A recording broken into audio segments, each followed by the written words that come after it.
its head changes, its digestive system changes, and all these things happen in just a few generations. This is an actual photograph of these new organs that grew in the digestive system called cecal valves, which are basically designed to create, this is rather gross, so nobody's eating, they create a pocket of fermentation. You know, like beer is fermented or something, and it's like the bubbles. Well, it creates fermentation, which allows for the digestion of vegetables.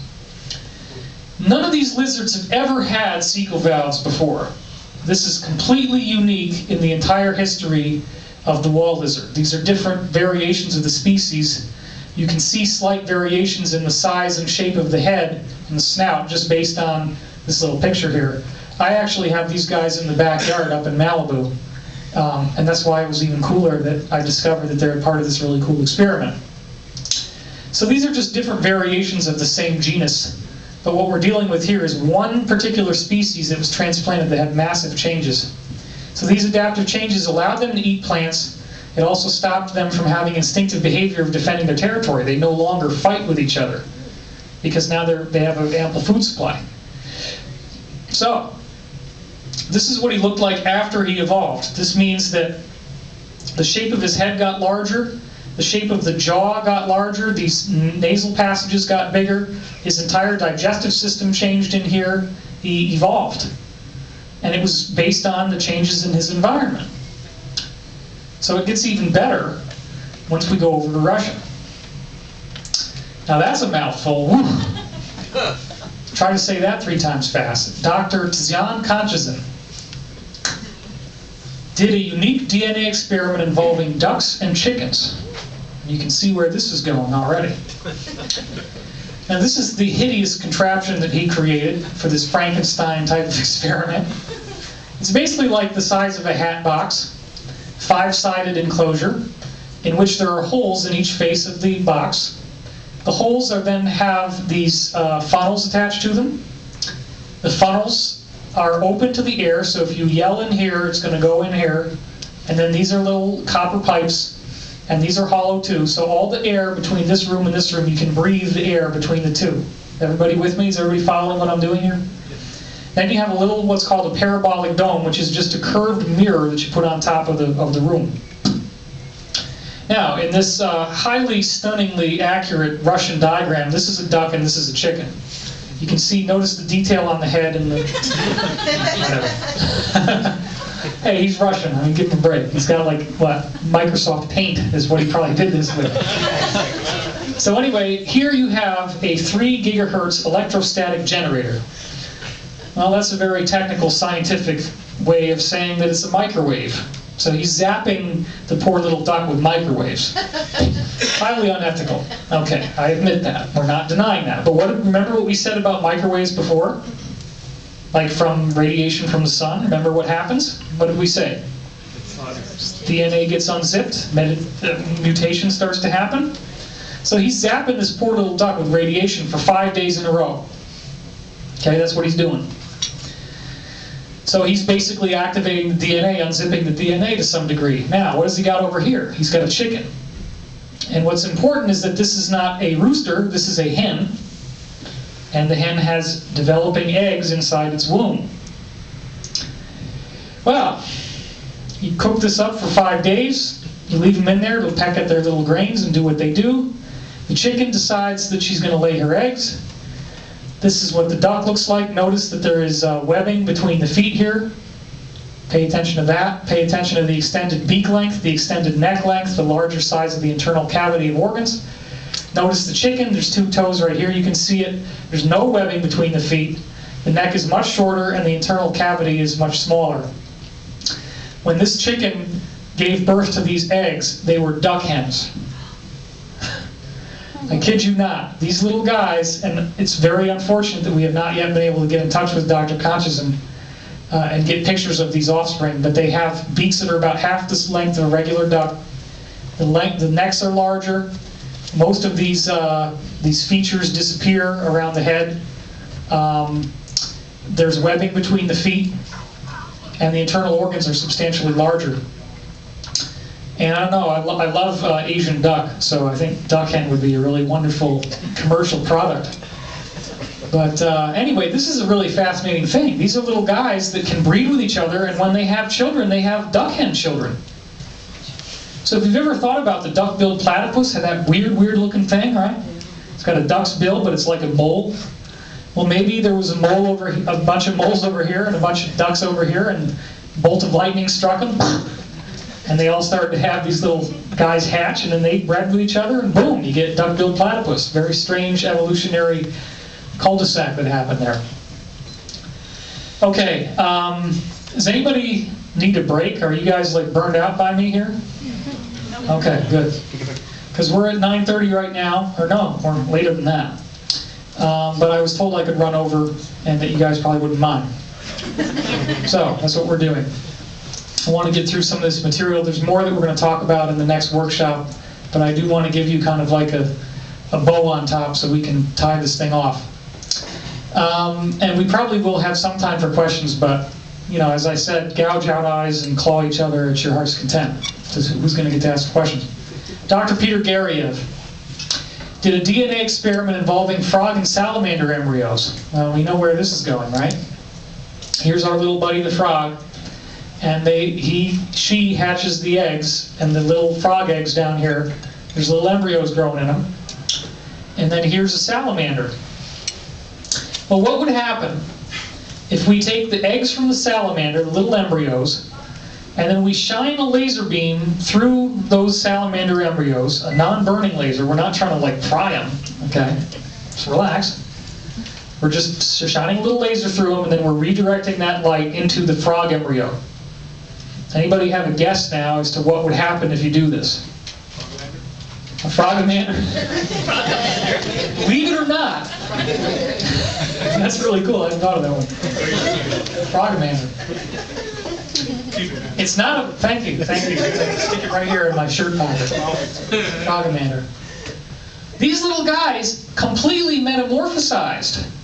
That means that there is no genetic information whatsoever in that salamander to give you any indication that it started as a frog. None. That salamander can breed with other salamanders. When it has children, they are salamanders, and nothing can tell you that it was originally from a frog. The frog merely gave genetic material which can be rearranged and reorganized by this light wave which captures the harmonics of the DNA. The DNA is a template. The DNA is an energetic pattern that zooms through space, created by God, if you will, which then rearranges matter on a given planet, spontaneous generation, like in Pacheco's experiment with the little scum, the surfactant on the surface of the test tube, right? Growing out of inanimate materials to form little microbes, which then evolve so that if you stick them in lactose, they grow little mouth parts and they'll eat lactose. Now we got our Italian wall lizard, and you change his environment, you put him on an island that has vegetation, and all of a sudden he becomes a herbivore. He changes his digestive system. He grows new digestive parts. Well, now we're talking about all these things having to do with the human evolution. Let's look at the human evolution for a while. Is there any science that proves that? This is another one, brand new tonight. Brand new stuff. You guys are the first people ever to hear this. I mean, some people have heard it because it was obviously published before, but I found it just yesterday, so I'm very psyched about this. This was discovered by University of Wisconsin anthropologist named John Hawkes. He studied rapid evolution, which they call positive selection in human beings. What does that mean? Well, natural selection means, right, if my little son with his arm growing out of his stomach can't kill people as well, then he's not going to keep breeding because he's not a desirable mate partner for sex or whatever. Well, positive selection means that these supposed random mutations in human beings are actually something that helps us, that we're actually getting better. It's actually something we can use. So what would happen, do you think, if they start studying positive selection in human beings? You would think that it's a pretty slow, steady change, and that we really probably haven't changed too much in a long, long, long time. At least 10, 15,000 years. Well, that's not what happens. In the last 5,000 years alone, the speed with which we are changing in our DNA, the actual way that our bodies function, is moving 100 times faster Evolution is speeding up 100 times. That's 1,000% faster in the last 5,000 years alone. That goes back to the time that the Old Testament was being written. Now check this out. The last 40,000 years have been a time of supercharged evolutionary change. That means that all of the human records of fossils up until 40,000 years ago, nowhere near as fast as what's going on now. And that law of one material that I'm talking about before, they said that 75,000 years ago is when we spontaneously evolved into the human form that we are now, and that it's been rapidly increasing since then. So what's happening is, this is another thing that I find really cool. Now, just think about this for a second. Think about a Neanderthal, right? Okay, think about a Neanderthal with a big ridge on the top of his brow, the big lips, and clunky body. And then think about somebody that was working on the Old Testament. Right? Now, you would think that if you compare who we are now to that person writing the Old Testament, and then you compare who we are now to the Neanderthal, that the Old Testament guy is almost exactly the same as we are. And that the difference between him and us is almost nothing compared to the difference between him and the Neanderthal. That's what you'd think. Check it out. We have more genetic differences from people 5,000 years ago than they have from Neanderthals. Now this is science. This is mainstream scientific finding. Okay, think about what that means. We have a supercharged evolution. In the last 5,000 years, evolution has suddenly sped up by 100 times faster.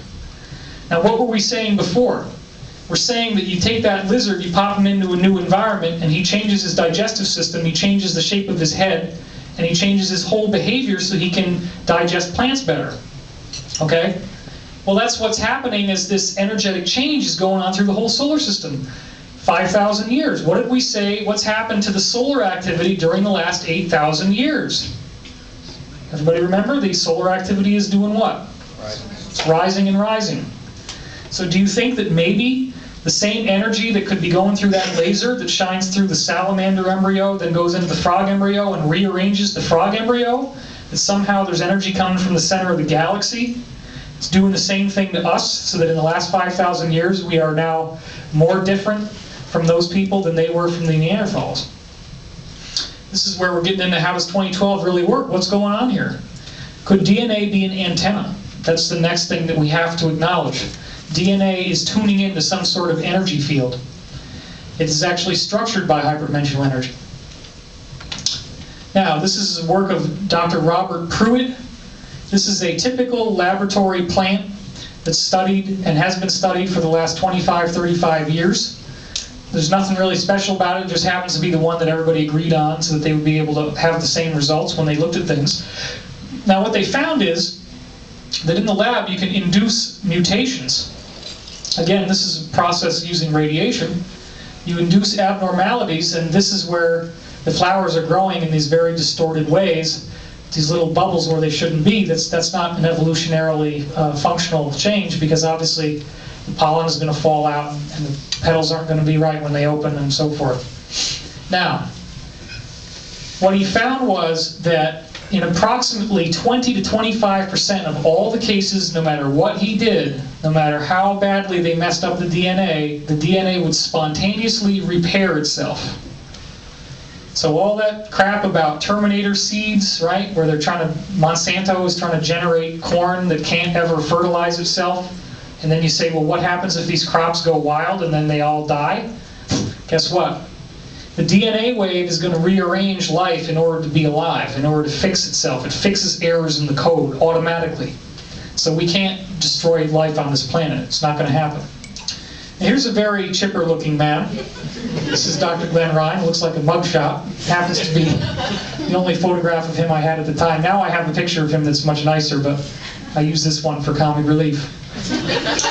I do believe he's actually Albert Einstein reincarnated, and if you look at the face you can kind of see it, and now as he's gotten older and his hair has turned gray, it really is there. So think about this, right? What if Einstein comes to the planet and he's trying to give us clean, renewable energy, and then we create a very bastardized form of this energy which allows us to annihilate the whole planet? That was not what he came in to do. If you're going to reincarnate as a scientist of that potential, what do you think you might want to do the next time? Definitely not kill the planet, right? You want to find some kind of science that no matter how it's used, could not be used to hurt people. Well, what he did is he started to study the DNA molecule and discovered that if you feel love in your heart, it can heal DNA. And this is, now of course everybody knows that healing studies have been done, but for me it's really important when you find a microbiological, actual measurable change in the DNA that is directly attributable to the work of the healer. That means that you have proof. You're now proving that consciousness interfaces with DNA. So this is what he did. He took cells from a placenta, puts them in a tube, and gives it to people that can create human emotions. So when they get angry, they really shake with anger. When they feel love, it's very genuine, like the love of a mother for a newborn baby. When the people felt anger, the DNA unwound and died. Okay, so if you have healthy DNA and you give it to somebody and they feel anger, it kills the DNA. The DNA literally unwinds. Now, normally what happens is there's a process called heat fixing, and that means you cook up the DNA. You make it hot, and then it unwinds, it unzips. Unzipped DNA, once it's all the way unzipped, is considered dead. Okay? When he took this heat-fixed DNA, killed DNA, gave it to people in the test tube, they held it in their hand and they felt love for that DNA, the DNA rewound and it became alive again. Now think about what this means inside your own body. All this mind-body spirit stuff, mind-body spirit business network, MBSBN. I got it. All right. MBSBN. All this stuff, the interface between mind and body, the reincarnation of Albert Einstein, I believe, has given us the smoking gun to prove that that is true. That mind and body are inextricably connected. Because loving energy is the primary force that affects the health and the behavior of the DNA molecule. The DNA molecule is literally an antenna for love. Now just think about that for a second. Think about how cool that is. Okay? DNA is an antenna for love. So, and it gets more and more bizarre as we go on. This man, Dr. Mark White, looked at the behavior of the amino acids, which are these little 22 different components that make up the proteins in our body that the DNA builds. It starts in the DNA level, then you have these constituent ingredients, the amino acids. Now what happens is that there's a very complex series of rules for how proteins form, okay? And nobody so far has been able to figure out why these rules occur the way they do, but there is a geometric basis to it, they just didn't know what it was. Well, this guy, Dr. Mark White, mapped out all these amino acids on the surface of a soccer ball, basically the dodecahedron is called, and found out that they all fit perfectly together in geometry. In other words, you make this soccer ball shaped geometry and everything locks together when you put this little tetrahedron inside. So this is the basic interflux between two forms of geometry. Now, why does that matter? Because what we're saying is that this geometry is the vibration that happens inside the energy fields that are like a fluid. And I'm going to show you how that works in a second. If you've seen my videos before, you're going to understand this. If you haven't, you're going to be scratching your head. But we're going to get through a little bit more material first, and then I'll show you how this works. So just understand that geometry is the key to explaining how life is being formed. Now, this is where we get into some really cool stuff. This is how evolution actually functions. This was done back in the late 70s, and this stuff is still not being talked about in the mainstream media. This is Dr. James Rope and Dr. David Sepkoski, both of whom are paleontologists from the University of Chicago. What they did is they studied a bed of marine fossils, of which there are 3,600 different genres, meaning genus, not species. So this is the most exhaustive fossil record ever compiled. It is the most complete body of fossils that anybody has ever put together. And at the time, it went back 250 million years. Now what they're doing here is they are measuring how many new species show up in the fossil record. Now if you notice, if you look closely, There's a very even cycle that takes 26 million years each time, and at the end of these 26 million year periods, there's a sudden spike in the number of creatures that are now forming brand new. Well, think about that lizard, right? You put him on a different island, and now he can eat plants. In 36 years, he's totally metamorphosized and changed in his evolution. Well, this is getting into the idea that there's some kind of force in the galaxy that's pushing us through this evolution, because this is what's happening. Evolution is not occurring gradually. If it was, you'd expect a curve like this. But it's not. It's going spike, spike, spike. 26 million years apart. Now, very recently, this was only a couple of years ago, Dr. Robert Rode from Berkeley University took the fossil record all the way back to 542 million years ago, which is when there were no fossils. It was all just rock. And he looked at every single stage of evolution. The trilobites are those little guys that look like crabs. Check this out. 62 million years. Boom, boom, boom, boom, boom, boom, boom, boom. Keeps on happening. Now this is the point at which, this is right around where Ropin-Sepkoski's 26 million year cycle starts. You can see that one doesn't fit, that one doesn't fit, that one kind of does. This one doesn't really fit. So you can see the cycle starts to kind of break down. It's almost like it shifted to a higher energy frequency here. But look at how well it works in this part of the fossil record. It's like, it's really on. And even in the midpoints, like the halfway points, you notice that? How kind of like halfway through it's doing it too? Well, there's nothing that takes a 62 million year orbit. The whole galaxy only takes 225 million years to orbit. There's no way that anything could be. This is not an asteroid, this is not a planet, this is not Planet X. And I'm tired of all these people trying to explain everything as being Planet X. That's not what it is. Now, you look at a microwave energy called redshift, and what they found is that this microwave energy occurs. This is something you can measure from a galaxy. It's just vibration, it's just energy. You measure it and it shows up in even layers, like this. Now those layers, imagine now, that these layers, which we now prove that they exist, that these layers represent different energies, different frequencies that are expanding away from the center of the galaxy as it keeps evolving. And then here we are in the solar system moving along, and these waves are colliding with us, and they're moving out at an even speed. Now, basic harmonics would tell us that the waves are evenly spaced from each other. That's basic physics, just like the layers of an onion are evenly spaced from each other. Typical, if you drop a stone into a pond, the ripples are going to be evenly spaced as they ripple out. There's nothing that different about this, except that as we move, these waves come towards us, they crash into the solar system, and as they do, they bombard us with higher energy, which changes and remolds the DNA molecule, thus repatterning the species on the planet.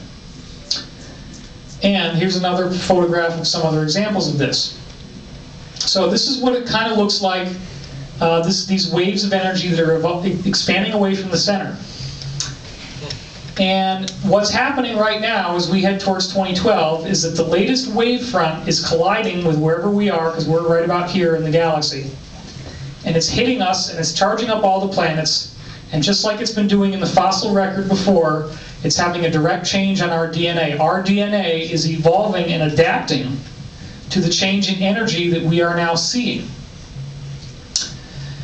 And this concludes the lecture portion. I'm now going to open it to questions. What you have just seen is a scientific proof to show that we are undergoing a massive evolutionary change in the planet right now as we speak. And there's no other person that's going to give you this kind of information. This is completely proprietary and unique to the illustrious Mr. David Wilcock. So, thank you, and let's open it up to questions. Yes? When you were going through all the other planets and you were talking about the massive changes, there were some dramatic, significant numbers. Mm-hmm. But yet Earth isn't seeing those significant numbers. What's your explanation of why we're not mirroring those dramatic changes? Oh, I think we are. I think when you look at the change in earthquake activity, volcanic activity, the heating inside the Earth, there's a whole lot of changes in the Earth that I didn't even bother to put into the presentation because I've been saving it for when I write the book. Believe me, you can go through an incredible amount of data that shows that the Earth is having huge changes, just like the other planets. We're very grateful that the Earth hasn't had an 18-degree global warming. Let's just put it that way. Another question? Yes? This is kind of a tangent because it goes back to what you were saying before you were showing the slideshow. Okay. And it's something that I really want to grasp and understand better. And it was when you were talking about higher selves, and that our higher self goes back in time almost to then help us to evolutionize quicker. Right. I don't understand like why that whole process is happening. Okay. Is that too big of a question? Well, no. Did everybody hear the question, or do I need to reiterate it? Reiterate. Okay. What she was saying is that in a certain portion of my talk, I veered off into esoteric material where I was discussing the higher self, the idea that we have this part of ourselves that is millions of years more evolved, living in the future, and that it travels through time in order to come into our own past and basically guide us on our spiritual journey to get us to where we need to go. Now, this part of ourselves is actually what we are experiencing when we dream. It's what we are experiencing as we get visions and synchronicities and as we meditate. However, it is a very difficult concept to adapt to. It's not a simple concept. It does require a great deal of study, and what I can tell you is that what you guys have heard tonight is just the supporting material to what we're going through on our talk, which we have the brochures here. Does everybody, I guess you all have a brochure on your table, right? There was a long time, it was 2 years, where I did not do any public events at all. I decided to sort of come out of the cosmic closet and start doing live events again. So I don't really have the time to go into the full explanation of that. What I can say is that on my website, you will see a lot more of the esoteric material as well as the scientific material that we just gave you here. The higher self is essentially you. It's you in the future, traveling back in time to advise yourself. What I did actually do for you guys is to give some of the most important teachings on how to actually access your higher self in a way that really works. If you want to practice this, you can do it. Now, again, the key is to not try to analyze the data. Don't have any expectations over what you're going to get. Just open yourself to the flow of your own thoughts. And just be with them. And actually, the more you can get used to meditating without trying to write it all down, the better it's going to work when you do start. It's a good idea, whenever you find yourself going through stress, to try to just take a step back from that stress and observe yourself, rather than let it take you over. Just take 5 minutes, step back, breathe, and change the energy of that moment. Again, as you probably understand and starting to get here, all I've done on the esoteric, the philosophical side, is just pop the lid enough that you can get a little whiff of what's in that jar. There's a heck of a lot more than what we're talking about in this talk tonight. And again, we are going to go through more of it at the next talk, including a group meditation exercise, which will hopefully allow us to access that higher self. Another question? Yes? Like I was saying, I've been lucid dreaming for a long time and really kind of got a certain sense of control about it when I was about 11 or 12. And since then, you know how like you see a lot of things. I don't know how else to put it. I'm sure you know what I'm talking about. One of the things that I saw like a few years ago was a convergence of sort of kind of these, of that higher self or that astral plane with what we consider reality. And at the time I'm like, huh? Like, no way. And like everything I keep seeing keeps pointing to me to that. And it's like, and here I am, like you were saying. And it's, so like, is that really kind of what's going to happen? Like, Did anybody hear that, or do we need to kind of sort of reiterate that? I don't want to try to do the whole thing. yes. He's talking about the merging of realities, the fact that you don't really need to be taking psychedelic drugs in order to start having these very strange consciousness effects happening. Yeah, now, I've given you almost an absurdly academic presentation here. This is more academic than I needed to go, but the reason why we're doing it this way is that maybe there is somebody in the audience who's like, this is David Wilcock, what the fuck everybody's talking about, it's so cool. This is crazy, I just wanted to come here to sell my shit. So I think, okay, well, for that guy, or that gal, here's the proof. Here's the proof that shows that I'm not just blowing smoke or selling snake oil. All right? Even though snake oil does have some miraculous curative properties. No, what's going on is that this energy that's coming in, and we're going to get very esoteric for a second here. Where do you think this DNA energy is coming from? It's spontaneously generating out of that surfactant scum that's on the top of the test tube in Pacheco's experiment. Where is that wave coming from? Who made it? Well, ultimately, it's God, it's the galaxy, right? Except this is a much more expansive version of God than what we have in any organized religion. Because now we're dealing with a God that actually manifests itself as an energy field that connects us mind to mind, that actually is the author of DNA, that actually allows all the inanimate materials, all the water and the silicon and the iron and whatever, to spontaneously be grabbed by this spiraling force and ratchet up into a DNA molecule, okay? Now, what we're also dealing with here is if there's an evolution occurring, it's very unlikely that where we are as human beings is the end of that evolutionary process. Very unlikely.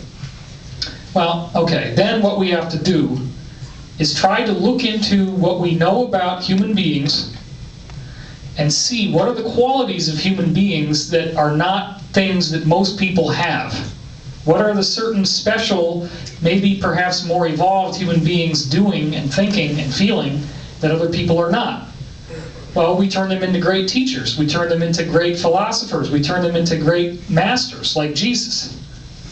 So there are people out there, and more people are now having these things happen to them. That's why shows like Heroes are getting so popular on NBC, is that we are having these changes happen in ourselves. So, when we're talking about evolution, this is not some fall asleep in the back of the room thing where it's like everybody's going to get a nose job and your nose is going to look great. Or that you're all going to get a boob job or whatever. No. I mean, these are changes that have to do with us becoming conscious of there being a living energy field that interconnects us mind to mind with each other. This is a consciousness shift that involves us realizing that we have a higher self and making a direct contact with that higher self at the same time. So we're not talking about a change that just has to do with a few minor little facial similarity things, although if you look at this, there are multiple versions of ET. In fact, one of these whistleblowers says there's 57 different varieties of ET that our black ops friends in the government have found, all of which are humanoid. All of them. Every ET, all these movies that have them looking like octopus tentacles and stuff, it's bullshit. They all look human. They all look something like us, except that almost without exception, their eyes are larger. Now, some of them have eyes that look like ours with the pupil and an iris and everything. It's just that they're larger on the face than ours. Just like those Japanese anime cartoons. Well, this is an example of people sensing the change and drawing characters that look like the change. In fact, there's that book over there. Isn't there one about the crystal skull? Here, grab that book for a second. Star Child. Yeah, the Star Child. I mean, yeah, just grab it and hand it to me. I did want you to do that. I mean, this is what apparently what the face looks like once you kind of put flesh on that skull, and you can see the eyes are larger there. Yes? I just saw something on MSNBC about children with a particular disease. They're calling disease, and it looks exactly like that. Really? She said she saw something on MSNBC about children with a particular disease, and that the disease looks like that skull. Now, it's true also, one of the things that I saw that I found very convincing is that the ET physiology could be seen as what's called a neonate, which means that if you take the proportions of a fetus and then you grow that to adulthood without changing those proportions, it would look like that. So that might be the result of a fertilization and a growth that doesn't require a womb, but it's actually occurring in like a amniotic tube or something. Who knows what's going on. But I think also the important point here is that we are dealing with evolutionary changes, and it's likely that there will be physical changes in how we look as well. So I guess I'm on my way here because my hairline is starting to recede. Question? So what's your position on the fact that the way the governments are being run and the cultures, the fear-driven media and whatnot. Oh, that's a really good question. And also to tie it in with the UFOs and why they're contacting us and what they're trying to say to us. Okay. He was asking about government and fear of the government and all this negative stuff that's going on. And excuse me for, this is like Miles Davis. Right? Remember the trumpet player, jazz player? I'm just trying to get packed up here because I know you guys are all going to want to talk to me when we're done. So I'm just trying to like take some preemptive steps here. Anyway, what we're dealing with, that's a really big question, and there's so many ways we could go with that. What I can tell you is that the government conspiracy stuff it's becoming obvious. I mean, there's probably nobody here who's so asleep that they don't see that there's obviously some kind of profit motive to keeping people in fear and terror on a constant basis. Well, what do we know about that? We know that if you keep people in fear, that they're very easy to manipulate. When somebody's in, yeah, if you want to wind that up, and don't turn it off, because we got to ventilate it or else it'll burn up, but just make that thing go up. That's cool. We know that when people are in fear that they can be easily controlled and manipulated and deceived. Because when you're in fear, you don't have the ability to move outside the limbic reptilian brainstem, right? So what that does is it keeps you in a particular modality of consciousness. Now, here's something interesting that you may not know, which is that you look at Dr. Glenn Ryan's studies about the DNA molecule. What do we say about fear and anger? Killed it. It kills your DNA. As the DNA dies, what happens to the life force of that wave that created it? Where does it go? It just kind of disappears, right? Now think for a minute. If you make somebody go into fear, you zap their DNA, the energy that makes the DNA flies out, you can capture it, right? You can harness that energy. War becomes the ultimate ritual murder sacrifice in order to harness the energy to those who are making the war. So what you're dealing with is actually negative adepts who are using this technology, if you will, which goes back to ancient Babylonian kings, to be able to keep people in fear, because when you are in fear, you are actually releasing energy which can be harnessed by those who are putting you in fear. So that's why, even if it looked like something bad was going to happen, you can pull that one out for me. That'd be great too. Thank you. Just that particular cable. If you're dealing with a situation where you're putting people in fear and you're the architect of that fear, there is a metaphysical thing that can come from that. Now I'm going to give you guys an insight into what I'm putting into my film. Maybe I shouldn't be doing this. Please don't share this yet. I discovered a fact which very few people know, that the church in medieval times would ring the bell on Saturday night. And everybody was supposed to have sex at the same time when this bell was rung. And then, unbeknownst to the public, the priests, who were Knight Templars, who had the Egyptian science that they put into the stained glass windows and the cathedral ceilings, the dome roof and all that stuff, they would do magical rituals based on Egyptian mysticism while everybody is having sex. Because the sex is raising all this energy, and they're using it to open a wormhole into time and be able to remote view the future for the good of the planet. So that's a pretty interesting phenomenon. Thank you. So did I answer that question, or was there more depth to it that I didn't get to? I forgot. The second part was the UFO and them contacting us and the crop circles, what they're trying to say to us. Oh, crop circles, yeah. Again, this is the kind of stuff where, like, since you're brand new to this, you haven't seen the 2012 Enigma video. I do go into that to some degree.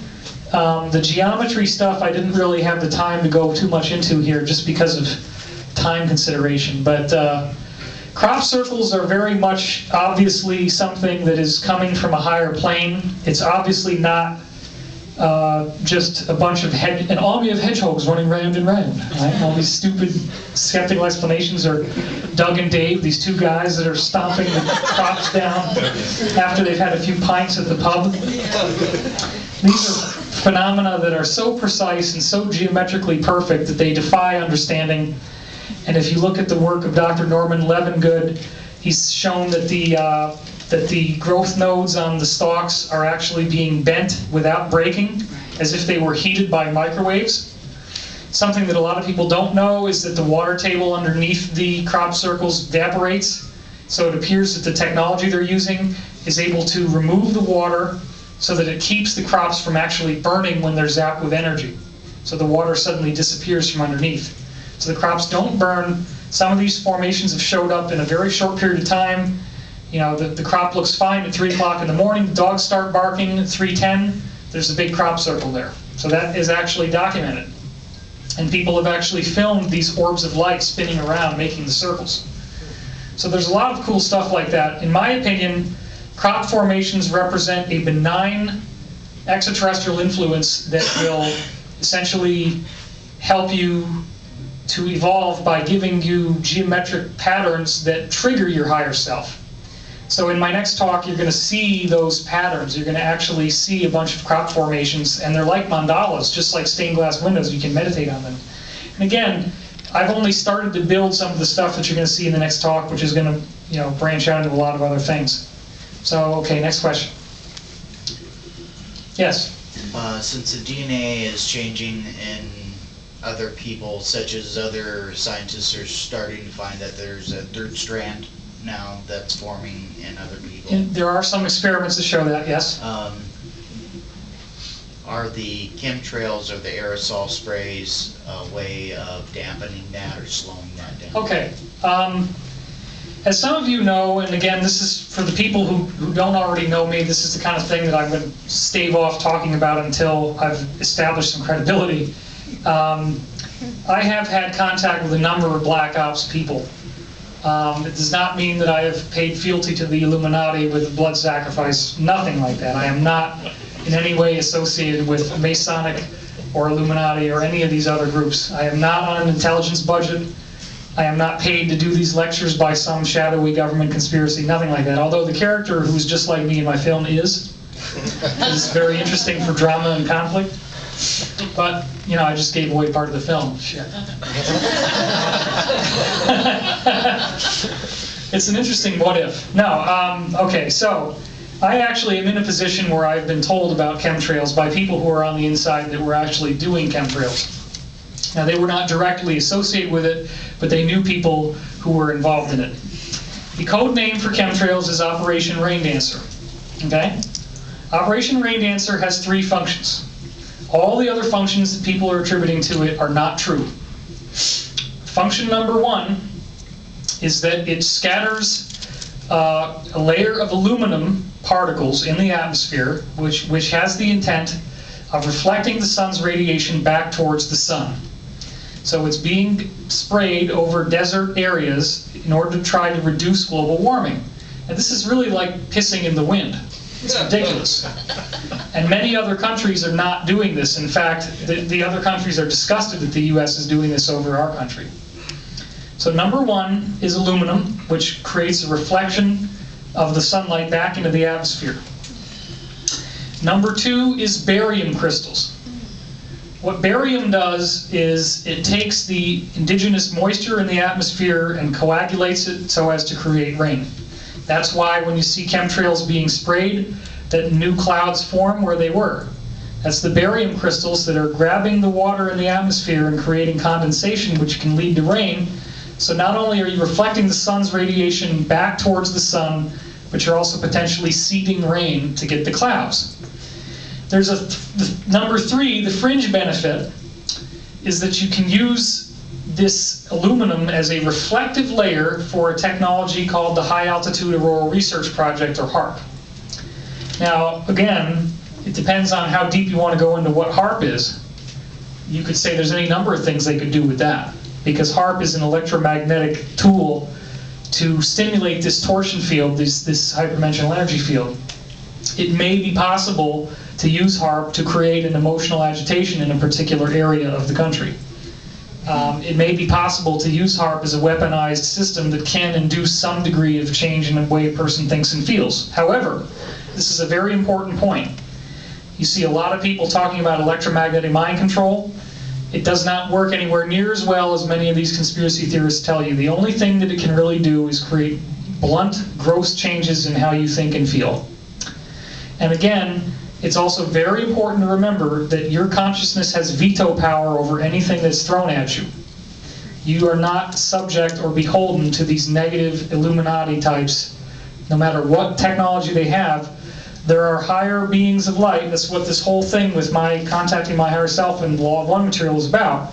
We're dealing with a interplanetary executive, if you will, groups of higher beings who watch over this planet to make sure that as we're going through this transition where we will be welcomed into the galactic community. Obviously there are UFOs. Obviously not every single sighting is swamp gas, right? Some of them have got to be real. If even one UFO sighting is actually a UFO and not fake, then the phenomenon is real. That means it's astonishingly stupid to think that there's nothing to the UFO phenomenon. It's astonishingly stupid. And if that's true, then that means that we are part of a greater galactic collective consciousness who has not yet been welcomed into the collective. These beings, if you listen to some of the witness testimonies out there, which seems to be credible enough, are powerful enough that they were able to engineer the moon so that it's just the right size that when it creates a solar eclipse that it's that perfect corona. That was not accidental, that was a design. So we're dealing with beings that have that degree of power, okay?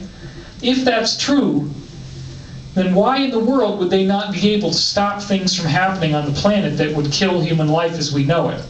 And in fact, there are any number of witness testimonies of people, and I was at the Disclosure Project with Dr. Stephen Greer in 2001, where 39 witnesses came forward from Black Ops projects, and I was there to interview these people during that time, May 10th, 2001, in National Press Club in New York, in Washington, D.C., and there were multiple guys there who worked at nuclear missile silos in which UFOs flew overhead and all the missiles powered down. There were also people who saw missile tests in which nuclear missiles were being flown through the air and a little orb of light showed up and was rotating around the missile, shooting little beams of light at it. The missile stopped shooting. It actually ran out of juice and it plunks down into the ocean, and when they find it, it has no radioactivity. It's dead. It's completely clean. You could make toys out of it for your kids and they wouldn't get sick. So that's the power, that's the level of ability that we have. This planet is not going to be destroyed. These Illuminatis are like little children in a sandbox where they're given a leash and they think that they can do all this great stuff, but they only are doing what they're allowed to do, and anytime they try to cross past it, it doesn't work. And one of the greatest examples that I keep giving was on almartinraw.com. Don't think for a minute that the Bush administration didn't plan on planting fake weapons of mass destruction in Iraq. That's why they said, oh yeah, we know where it is. It's in the area north of Baghdad, around Tikrit. There's 10,000 gallons of sarin gas. And Well, it's because they had the 10,000 gallons. They were going to plant it there. But then what happens is that a team finds out that this other team is going to plant fake weapons of mass destruction, and they had a friendly fire incident. And all the people that were going to plant the fake WMDs got blown up. So somewhere out there in the Iraqi desert, there's 10,000 gallons of sarin gas, but nobody knows where it is because the team was killed. So as a result of that critical failure, that part of their plan had to happen, and it was blown apart. So think about what would have happened if they found that stuff. That would have given them the perfect mandate to extend this war. Nobody would be able to oppose the war to anywhere near of a degree, because now it would be a just war rather than an unjust war. Saddam would have deserved to have hanged. All this stuff would have deserved to have happened. But it didn't happen. What I'm suggesting is that there are higher forces that were responsible for guiding that group to frag the other group. This is how it works. This is how the planetary executive works. It's an unseen influence that manipulates apparently random events to varying degrees in order to make sure that things don't happen. I was kept alive, as you've probably heard, those of you who've heard my work. I was in Japan, and the guy that I was driving with fell asleep at the wheel. And I got this screaming in my ear, open up your eyes and look at Mr. Noda right now. When I didn't listen, it screamed even louder. As I opened up my eyes and looked at him, his head drops back just like that. Freaked me out. I woke up at the exact second that he had fallen asleep and would have killed us because we were zooming into another car right in front of us. If I can be saved down to a split second because somebody wants me to be alive on this planet because my head was resting against the seatbelt, it would have crushed my neck. I would have been killed instantly.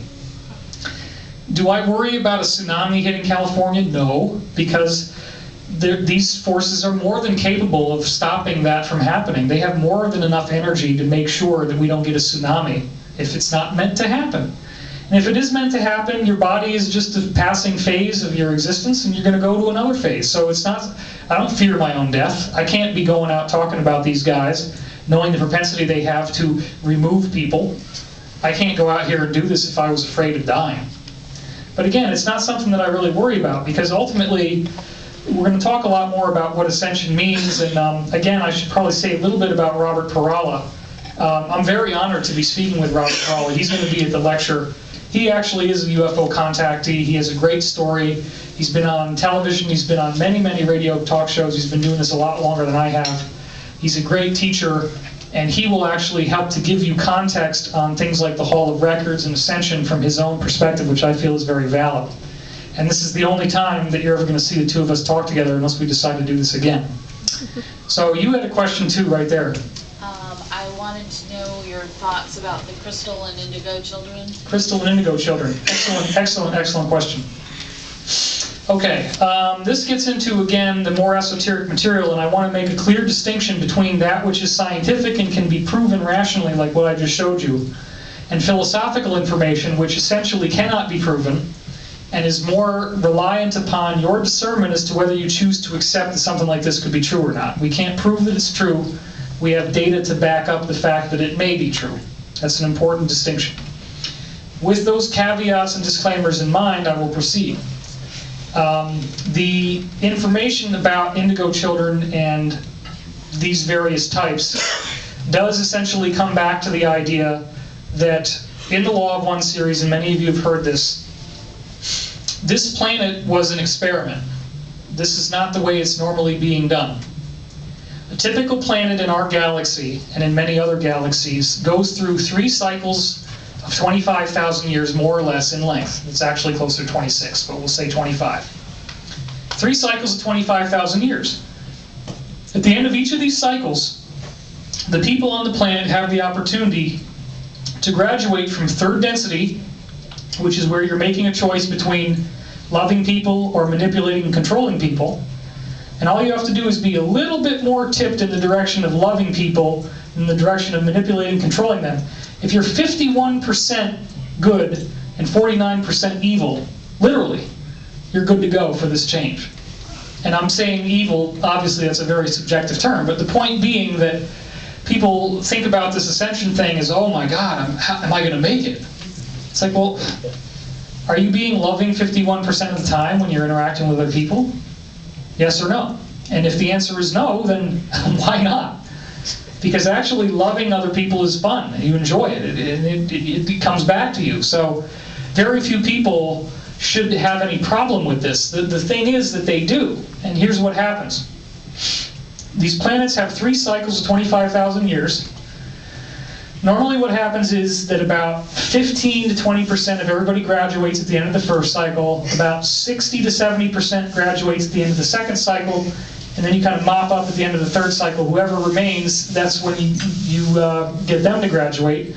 The planet moves out of third density, the planet graduates into fourth density.